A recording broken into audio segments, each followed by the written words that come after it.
الحمد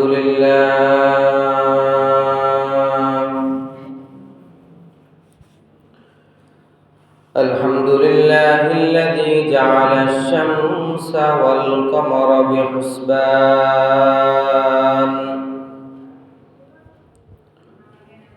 والنجم والشجر يسجدان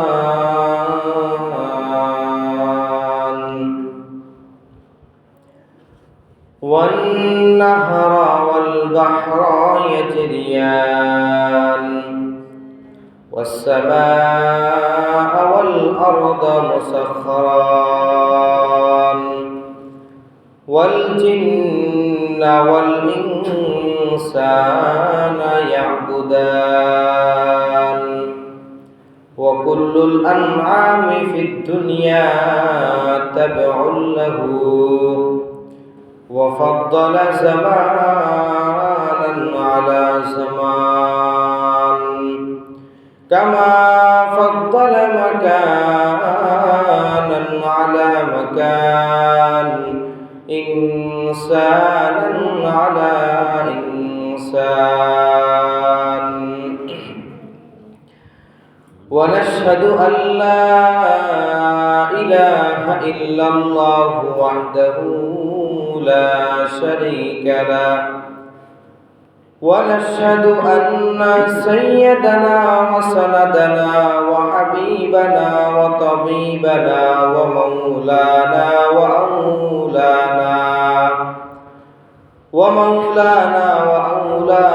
وإمامنا ومرشدنا محمدا عبده ورسوله الله الذي أرسل رسوله بالهدى ودين الحق ليظهره على الدين كله وكفى بالله شهيدا فجعله شاهدا ومبشرا ونذيرا وداعيا إلى الله بإذنه وسراجا منيرا أما بعد فأعوذ بالله من الشيطان الرجيم بسم الله الرحمن الرحيم وأنفقوا في سبيل الله ولا تلقوا بأيديكم إلى التهلكة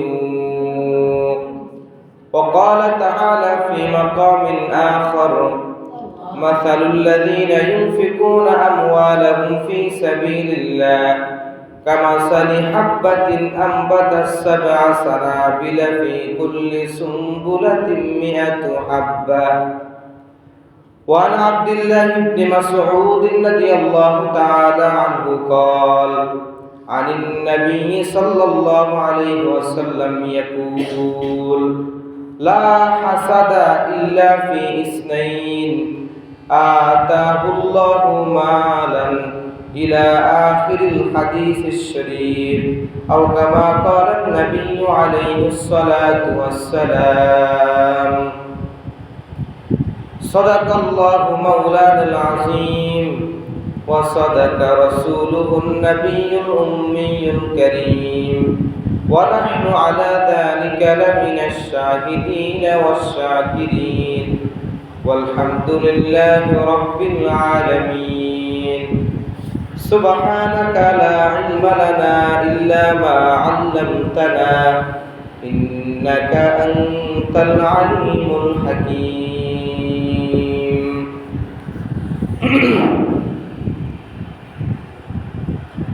আলহামদুলিল্লাহ আল্লাহ তাআলার শুকরিয়া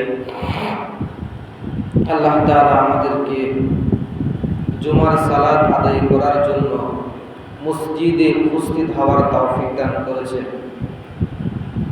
এবং পাশাপাশি তিনি একটি মজলিসে আমাদেরকে বসার এবং কিছু কথাবার্তা বলার এবং শোনার তৌফিক দান করেছেন। তাই আমরা সকলেই দিল থেকে শুকরিয়া জ্ঞাপন করি আলহামদুলিল্লাহ। আল্লাহ তাআলার শুকরিয়া আদায় করা, যে শুকরিয়ার কারণে আল্লাহ তাআলা আমাদেরকে তার নিয়ামত আরো বাড়িয়ে দেন। যে ব্যক্তি শুকরিয়া আদায় করবে, যে ব্যক্তি আল্লাহ তাআলাকে অন্তরে মনে প্রাণে আল্লাহ তাআলার শুকরিয়া আদায় করবে, কৃতজ্ঞতা জ্ঞাপন করবে, রব্বুল আলামিনের ঘোষণা, আল্লাহ পাক রব্বুল আলামিন ওই ব্যক্তির উপর তার পক্ষ থেকে ডবল নিয়ামত দান করবে। সুবহানাল্লাহ। এই জন্য শুকরিয়ার অভাব, কৃতজ্ঞতা জ্ঞাপন করা খুবই অভাব আমাদের দেশে। আল্লাহ তাআলার এত নিয়ামত, আল্লাহ পাকের এত নাজ নিয়ামত, এত সুখ শান্তি, এত বড় নিয়ামত আমরা পেয়েও কিছু কিছু মানুষের মুখ থেকে বের হয় আল্লাহ তাআলা শুকরিয়া বের হয় না। এই শুকরিয়া যে ব্যক্তি আদায় করবে ওই ব্যক্তির উপর আল্লাহ শুকরিয়া বাড়া দিবে। আর যে আদায় করবে না, অকৃতজ্ঞতা জ্ঞাপন করবে, তাহলে আল্লাহ তাআলার পক্ষ থেকে তার উপর বিভিন্ন রকমের আযাব, ঘূর্ণিঝড়, ভূমিকম্প, বৃষ্টি, বন্যা, করুণা, এগুলা দিয়ে আল্লাহ তাআলা তাদেরকে আরো আযাব বাড়িয়ে দেন। চিন্তা করেন, একটা মানুষ সকাল থেকে বিকাল পর্যন্ত, একটা মানুষের বালেগ হওয়ার পর থেকে পর্যন্ত, একটা মানুষ একটা মুহূর্ত থেকে আরো একটা মুহূর্ত পর্যন্ত তার জীবনে প্রত্যেকটা কদমে কদমে গুনাহ লেখা হয়, প্রত্যেকটা কদমে কদমে মুখে গালিগালাজ করে, প্রত্যেকটা কদমে কদমে গুদের সাকায়াত করে, প্রত্যেকটা কদমে সমালোচনা করে। প্রত্যেকটা গুনাহের যদি আল্লাহ তাআলা শাস্তি দান করতেন আমাদেরকে, তাহলে এই দুনিয়াতে মানুষ বসবাস করার প্রয়োজন হতো না। এই জন্য শুকরিয়া আদায় করা, প্রত্যেকটা কর্মে, প্রত্যেকটা নেক আমলে শুকরিয়া আদায় করা। আমি আগে একটা কথা বলছিলাম যে আল্লাহ পাক রব্বুল আলামিন আমাদেরকে মুসলমান বানিয়েছেন, এটা অনেক বড় একটা শুকরিয়া, নিয়ামত। একটা মানুষকে যদি আল্লাহ তাআলা ইচ্ছা করতেন আমাদেরকে ইহুদি, খ্রিস্টান, বৌদ্ধ, হিন্দু ধর্মে আমাদেরকে বানাতে পারতেন, কিন্তু না, আল্লাহ তাআলা আমাদেরকে মুসলমান ধর্মে আমাদেরকে ধাবিত করেছেন, মুসলমান ধর্মে আমাদেরকে বহন করাইছে। এই জন্য আমরা মুসলমান হয়েছি। এটা একটা বড় নিয়ামত। পৃথিবীতে যত ধর্ম আছে, যত রকম ধর্ম বিধর্ম আছে, সকলে কিন্তু আল্লাহ তাআলাকে মানে, কিন্তু ইমানদার মুমিন মুসলিমাত তারা আল্লাহ তাআলাকে মানে এবং আল্লাহ তাআলার কাজগুলোকে তারা স্বীকার করে এবং হুকুম পালন করে। কারণ মুমিনের পরিচয়, একজন মুমিন যখন পরিচয় দিতে হবে, তখন মুমিনের প্রথম যেটা হচ্ছে না, মুমিন নামাজ পড়বে, মুমিন আল্লাহ তাআলাকে ভয় করবে, মুমিন দাসত্ব করবে, মুমিন আল্লাহর রাস্তায় ব্যয় করবে। চিন্তা করেন, ইহুদি ধর্ম, খ্রিস্টান ধর্ম, বিধর্ম যারা আছে, যখন বিপদে পড়ে তখন তারা কিন্তু আল্লাহ তাআলাকে ডাকে, কিন্তু তখন আল্লাহ তাআলার এই ডাক তাদের কোনো কাজে আসবে না। ফেরাউন সারা পৃথিবীর কে কাঁপিয়ে দিয়েছে। যে মুসা আলাইহিস সালাতু ওয়াস সালামের জামানায় যে ফেরাউন এটা একটা সেনাপ্রধানের নাম। ফেরাউন, তার মূল নাম ছিল রমাসিস। আমাদের দেশের মধ্যে কিছু পদ আছে না, পদের একটা নাম আছে না, চেয়ারম্যান, মেম্বার, এমপি, মন্ত্রী, ঠিক তদ্রূপ ভাবে ফেরাউন একটা উপাধি নাম। তার মূল নাম ছিল রমাসিস।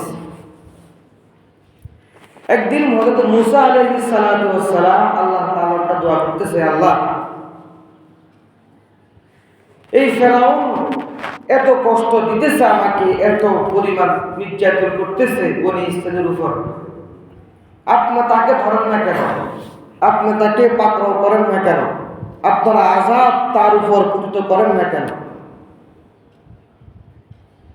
তখন আল্লাহ তাআলা হযরত মুসা আলাইহিস সালামকে বলেছেন, হে মুসা, তুমি গিয়ে ফেরাউনের বাড়িতে দেখো, ফেরাউন যখন ক্ষমতা ছিল না, ফেরাউনের যখন শক্তি ছিল না, তখন ফেরাউন কিন্তু আল্লাহ তাআলাকে মানত। তার ঘরের তার বালাখানার বাইরের দরজার মধ্যে খোদাই করে বিসমিল্লাহির রহমানির লেখা আছে। এই কারণে এই বিসমিল্লাহর বরকতে, এই বিসমিল্লাহির রহমানির রহিমের বরকতে আমি ফেরাউনকে ধ্বংস করতেছি না। এরপর যখন হযরত মূসা আলাইহিস সালাতু ওয়াস সালাম বনি ইসরাঈলকে নিয়ে ফুরাত নদী পাড়ি দিয়ে যখন তারা বনি ইসরাঈলকে পার হতেছে, তখন আল্লাহ তাআলা ওই সময় জিবরাইল আলাইহিস সালাতু ওয়াস সালামের মাধ্যমে তার মূসা আলাইহিস সালামের জন্য দরজা খুলে দিয়েছেন এবং তারা তার ফার ফেরিয়ে গেছে। ফেরাউন যখন ওই রাস্তায় ঢুকছে, ঢুকার সাথে সাথে আল্লাহ পাকের পক্ষ থেকে আযাব এসে পুরো ফেরাউন বাহিনীকে ধ্বংস করে দিয়েছে। ওই সময় ফেরাউন বলছে, আমানতু আন্নাহু লা ইলাহা ইল্লাল্লাযী আমানাত বিহি বানু ইসরাঈল ওয়া আনা মিনাল মুসলিমিন। কিন্তু কোনো কাজে আসছে না, কোনো কাজে আসে না। এই জন্য মৃত্যুর সময় তওবা করবেন, মৃত্যুর সময় সংশোধন হবেন, মৃত্যুর সময় আল্লাহ তাআলাকে মানবেন, মৃত্যুর সময় আল্লাহ তাআলার শুকরিয়া আদায় করবেন। এটা কোনো কাজে আসবে না। একমাত্র কাজে আসবে ইয়া আইয়ুহাল্লাযীনা আমানু তুবু ইলাল্লাহি তাওবাতান নাসুহা। হে ঈমানদারগণ, তোমরা আল্লাহ তাআলার কাছে খালেস খাঁটি তওবা করো, যাতে করে আল্লাহ তাআলা তোমাদের গুনাহগুলোকে মাফ করে দেন। তাহলে প্রথম যে কথাগুলো বলেছিলাম এতক্ষণ পর্যন্ত, সবগুলোর মূল উদ্দেশ্য হচ্ছে আল্লাহ তাআলা শুকরিয়া আদায় করা, আল্লাহ তাআলার নিয়ামতের কৃতজ্ঞতা জ্ঞাপন করা। এই নিয়ামতের মধ্যে একটা নিয়ামত হচ্ছে, সেটা হচ্ছে ধন সম্পদ। আল্লাহ তাআলার ধন সম্পদ আল্লাহ তাআলা কাকেও দেয়, অনেককে দেয় না, কাউকে দেয়, কাউকে দেয় না। কিন্তু যারা এই ধন সম্পদ, এই টাকাগুলোকে সঠিক পথে আল্লাহ তাআলার পথে এই টাকাগুলো খরচ করতে পারবে, ধন সম্পদ খরচ করতে পারবে, তাহলে এইটাই কিয়ামতের ময়দানে জাহান্নাম থেকে বাঁচার একটা উপায় হবে।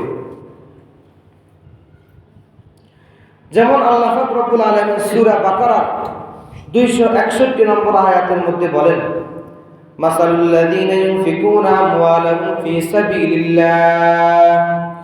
আল্লাহ পাক রব্বুল আলামিন বলেন, ওই সমস্ত মানুষের দৃষ্টান্ত হলো যারা আল্লাহ তাআলার পথে ব্যয় করবে, কামাসালি হাববাতিন আমবাতাস সাবআ সানাবিলা। যেই টাকা দান করছে এটা হচ্ছে একটা শস্য দানার মতো, যেটা এক শস্য থেকে 7টা শীষ বের করে, একটা শস্য থেকে 7টা শীষ বের করে। ফি কুল্লি সুমবুলাতিন মিয়াতু হাব্বা, প্রত্যেকটা শীষের মধ্যে এক একটা করে শস্য দানা রয়েছে। তাহলে চিন্তা করেন, একটা টাকা দান করবেন, প্রত্যেকটার মধ্যে 10টা 7টা করে শীষ থাকে, প্রত্যেকটা শীষের মধ্যে আবার 100টা করে শীষ থাকে, শস্য দানা থাকে। তাহলে কি পরিমাণ সওয়াব হবে, কি পরিমাণ নেক হবে, কি পরিমাণ আমলনামা ভারী হবে, কি পরিমাণ আল্লাহ তাআলার দরবারে কবুল হবে, চিন্তার বাহিরে।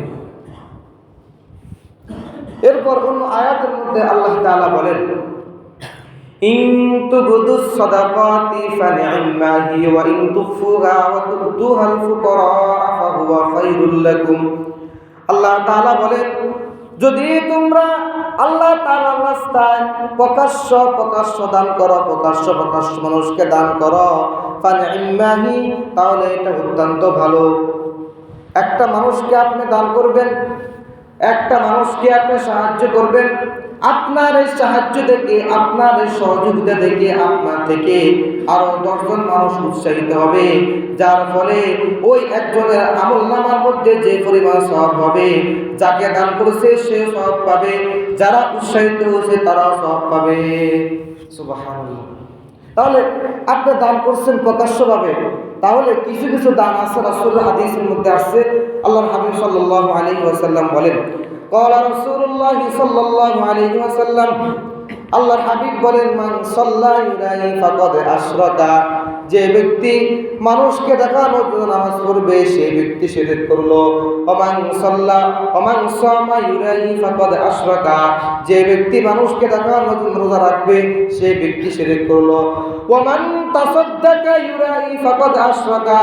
আর যে ব্যক্তি মানুষকে দেখানোর জন্য সদকা করবে সেই ব্যক্তিও শিরক করলো।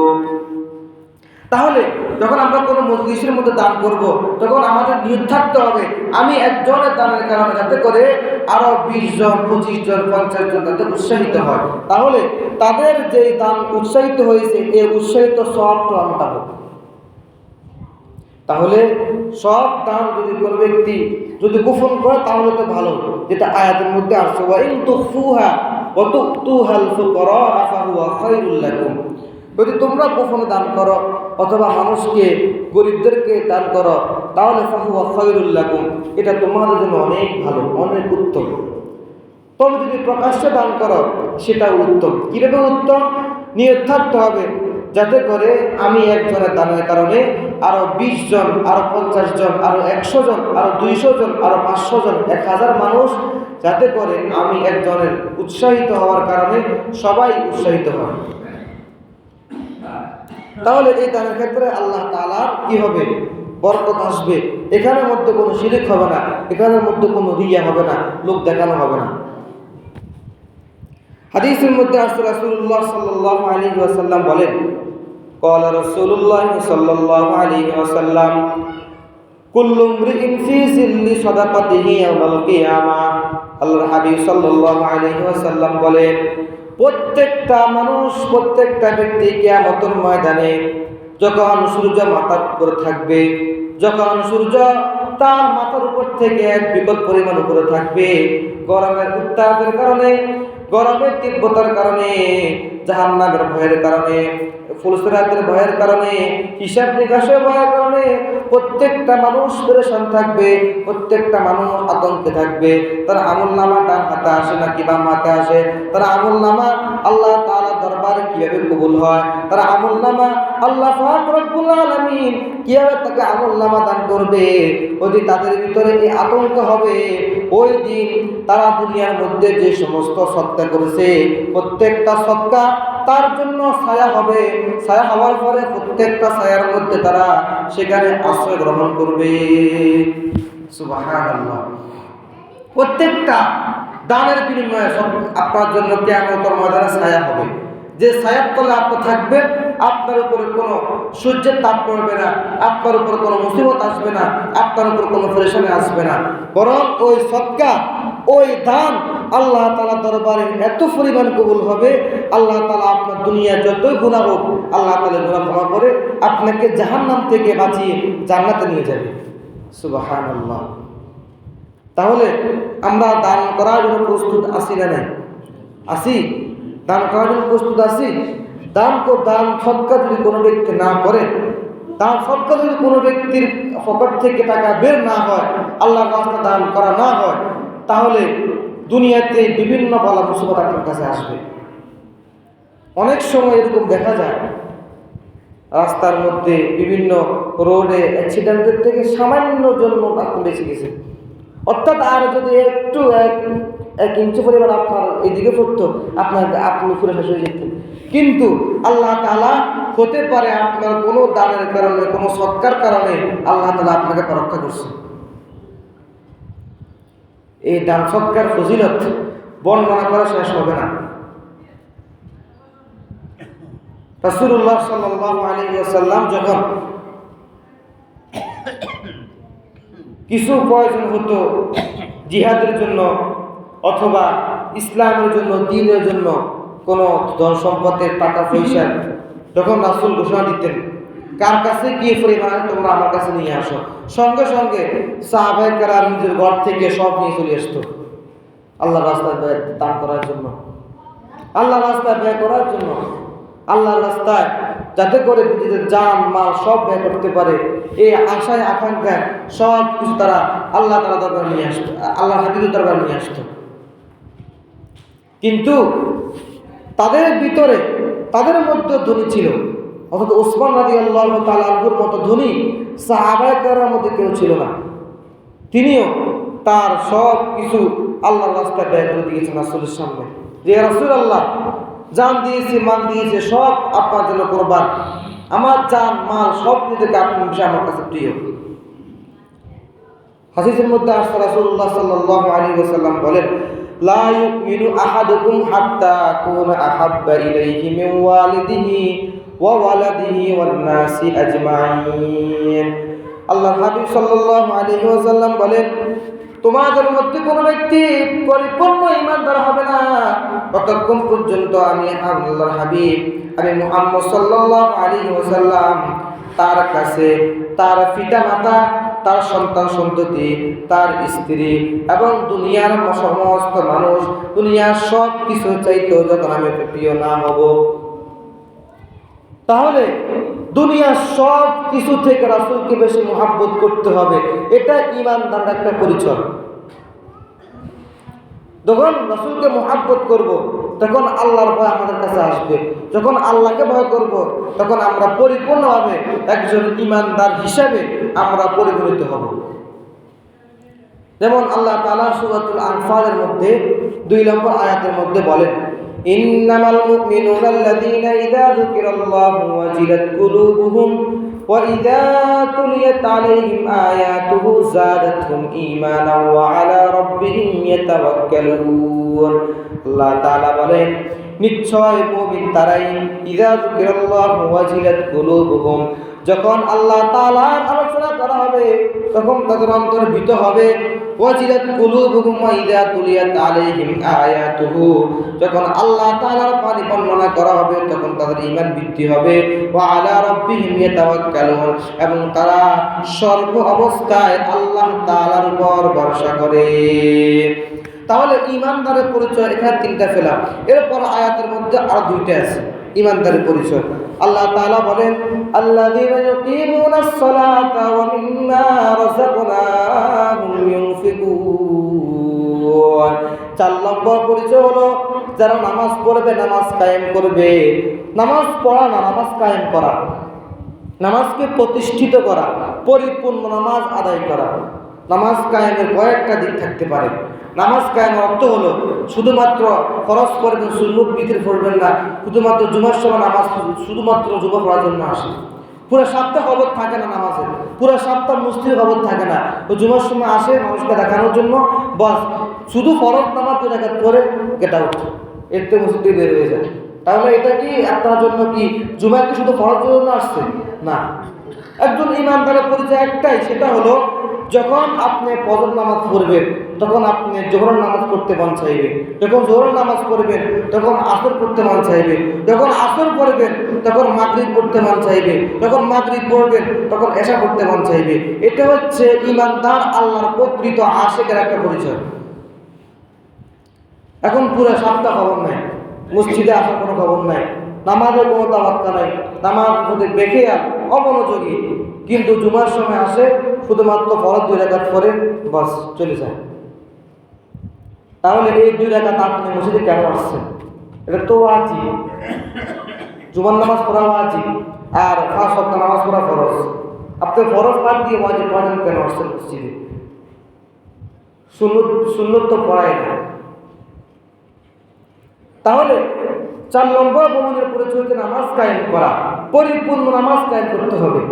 নামাজকে পরিপূর্ণ সহকারে কেরাত, রুকু, সিজদা, তাসবিহ সবগুলোকে পরিপূর্ণভাবে যখন আপনি আদায় করবেন এটাকে নামাজ কায়েম বলা হয়। আর একটা হচ্ছে আপনি নিজে নামাজ পড়ছেন, আপনার স্ত্রী পর্দা করে না, নামাজ পড়তেছে না, আপনার সন্তান নামাজ পড়তেছে না, আপনার পিতা নামাজ পড়তেছে না, আপনার ভাই নামাজ পড়তেছে না, আপনি বলেন না, তাহলে আপনি নিজে নামাজ পড়বেন, আপনি আপনার পরিবার পরিজনকে নামাজ পড়ার জন্য উৎসাহিত করবেন না, নামাজের জন্য বলবেন না, তাহলে এটা পরিপূর্ণ নামাজ হবে না। ইয়া আইয়ুহাল্লাযীনা আমানু কু আনফুসাকুম ওয়া আহলিকুম নার। আল্লাহ তাআলা বলেন যে ঈমানদারগণ নিজে বাঁচাও এবং পরিবারকেও বাঁচাও। তাহলে মুমিনের 4 নম্বর পরিচয় কি? আল্লাযীনা ইউকিমুনাস সালাতা, যারা সর্ব অবস্থায় নামাজ কায়েম করবে, ওয়া ইউতুনাজ যাকাতা, যাকাত প্রদান করবে, ওয়া মিম্মা রাযাকনাহুম ইউনফিকুন, এবং আমি রব্বুল আলামিন আমি আমার বান্দাদেরকে যে সমস্ত রিজিক দান করেছি ওই রিজিক থেকে তারা আল্লাহর রাস্তায় ব্যয় করবে। তাহলে আল্লাহর রাস্তায় ব্যয় করা এটাও কিন্তু একজন প্রকৃত ঈমানদারের একটা পরিচয়। ওয়ামিম্মা রাযাকনাহুম ইউনফিকুন, আল্লাহ তাআলা এটা কোরআনের মধ্যে অনেক জায়গায় বলেছেন। যে আমি রব্বুল আলামিন তাকে যে সমস্ত টাকা পয়সা ধন দৌলত বাড়ি গাড়ি দান করেছি ওগুলা থেকে সে আমার রাস্তা ব্যয় করবে, আমার রাস্তা দান করবে, আমার রাস্তা লোকজনকে সাহায্য সহযোগিতা করবে, মাদ্রাসায় মসজিদে দান করবে, তাহলে অমিম্মা রাযাকনাহুম ইউনফিকুন, ওই ব্যক্তি একজন প্রকৃত ঈমানদারের একটা পরিচয়। ঈমানদারের পরিচয়ের মধ্যে এটা একটা। আল্লাহ তাআলা অন্য আয়াতের মধ্যে বলেন, ইয়া আইয়ুহাল্লাযীনা আমানু লা তুবতিলু সাদাকাতিকুম বিল মান্নি ওয়াল আযা। হে ঈমানদারগণ, তোমরা মানুষকে দান সৎকার করো ঠিক, কিন্তু দান সৎকার করার পরে মানুষকে দয়া করছো, এ দয়া পরবর্তীতে বলা, পরবর্তীতে বলে বলে ফুটে দেওয়া, তাদেরকে তিরস্কার করা, এটার দ্বারা তোমার দান সৎকার যে সব অর্জন করেছো সব সম্পূর্ণ কাটা। তাহলে যদি আপনি কোনো ব্যক্তিকে দান করেন, পরবর্তী তাকে এটা ফোঁটা দান করুন, ফোঁটা দিবেন যে তোমাকে এত টাকা দান করেছি, তোমাকে এত সাহায্য সহযোগিতা করেছি, তাহলে এটা সব ফল কেমন হবে? এটা ফল হবে যে আপনি একটা বিশাল গাছ রোপণ করছেন, ওই গাছটা অনেক বিশাল লম্বা হয়েছে, একেবারে আকাশ পর্যন্ত চলে গেছে, কিন্তু পরবর্তীতে আপনি গাছের গোড়া দিয়ে কাটে দিয়েছেন, তাহলে গাছটা টিকবে? বলেন না, টিকবে না। যত বড়ই সব আপনি করেন, যত লক্ষ লক্ষ কোটি কোটি টাকা দান করেন, কিন্তু আপনি ফোঁটা দিবেন, আপনার শরীর পরিপূর্ণ সব দান শেষ হয়ে যাবে। হাদিসের মধ্যে আসছে, রাসূলুল্লাহ সাল্লাল্লাহু আলাইহি ওয়াসাল্লাম বলেন, আস-সাদকাতু তুতফিউল বালা, যে দান সদকা মানুষকে বলা মুসিবত বিপদ আপদ থেকে উদ্ধার করে, ওয়া তাদফাউ মিতাতাস সু, এবং খারাপ মৃত্যু থেকে মানুষকে বাঁচায়। খারাপ কিন্তু বুঝেন, অ্যাক্সিডেন্ট হয়ে মারা যাওয়া, গাছ থেকে পড়ে মারা যাওয়া, এরপরে বিভিন্ন রকমের খারাপ মৃত্যু আছে, হঠাৎ মৃত্যু থেকে আল্লাহ তাআলা আপনাদের রক্ষা করবে। তাহলে দান সৎকার দুনিয়ার মধ্যে সবচেয়ে বড় ফজিলত, আখিরাতের তো কোনো অভাব নাই, কিন্তু দুনিয়ার যে ফজিলত এর মধ্যে একটা বড় ফজিলত হলো দুনিয়াবি বলা মুসিবত থেকে আপনি রক্ষা পাবেন। দুনিয়াবি বলা মুসিবত থেকে আল্লাহ তাআলা আপনাকে হেফাজত করবে।